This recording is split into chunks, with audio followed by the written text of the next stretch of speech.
résultats en matière de reconnaissance alors de ces génocides? Oui, avant l'avènement du président de la République, Félix Tshisekedi, à la magistrature suprême, plusieurs nations, plusieurs personnes avaient appris à parler au nom des Congolais sans les Congolais. Depuis lors, les Congolais ont pris toutes leurs questions en main, notamment la question des massacres, la question du conflit, la question du génocide, pour pouvoir les porter haut et fort. C'est dans ce sens que nous disons que l'événement qui s'est passé à New York a récolté des fruits, comme je viens de vous le dire. Premièrement, c'est pour la première fois que même les Congolais qui sont à l'étranger, ils voient que le gouvernement commence à organiser des activités en dehors de son espace géographique pour pouvoir porter plus fort la question de génocide. Aussi, nous avons eu beaucoup d'engagement, dans ce sens qu'il y a des institutions qui se sont engagées, il y a aussi des chercheurs qui se sont présentés, il y a des structures qui nous ont écrit, il y a des pays qui veulent nous accompagner dans cette question.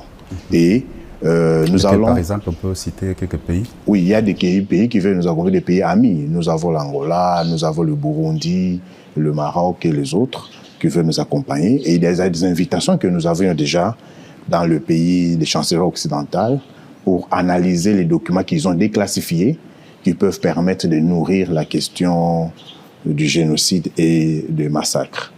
Et nous allons donc élaborer une nouvelle feuille de route pour l'année 2026, en continuant à documenter, en élargissant le débat sur la qualification des faits, mais aussi en organisant plusieurs activités aussi bien dans les provinces, pour que les Congolais se sentent concernés davantage, mais aussi à l'international et dans plusieurs pays.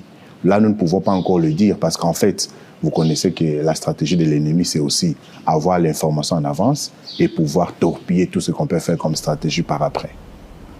Oui. Alors, les FONAREV fait du chemin.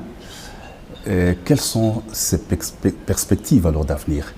Les perspectives d'avenir du FONAREV, qu'est-ce que vous envisagez? Oui, premièrement, le FONAREV a été créé pour identifier, réparer et accompagner les victimes. Et aujourd'hui, nous sommes dans une très bonne dynamique parce que si nous faisons le bilan en termes institutionnels, on est à près de 700 000 victimes identifiées. Et près de 30% sont en train d'être accompagnés sur le plan médical parce que les gens parlent beaucoup de la réparation. Mais en fait, pour arriver à la réparation, le premier pas, c'est l'identification. Mais avant d'arriver à l'identification, il y a plusieurs processus. Il faut documenter, recruter, identifier, vérifier, parce qu'au Congo, tout le monde peut se dire victime. Et donc, si vous ne faites pas un tamis scientifique et technique, vous risquerez de réparer les gens qui ne le sont pas. Et une fois maintenant que vous entamez le processus de réparation, ça commence par la prise en charge médicale, la prise en charge psychologique, l'accompagnement juridique, et on passe aux questions économiques et d'indemnisation. Donc on est dans un parcours aujourd'hui, dans plusieurs provinces, on a fini l'identification, on est dans le premier parcours, c'est-à-dire l'accompagnement médical.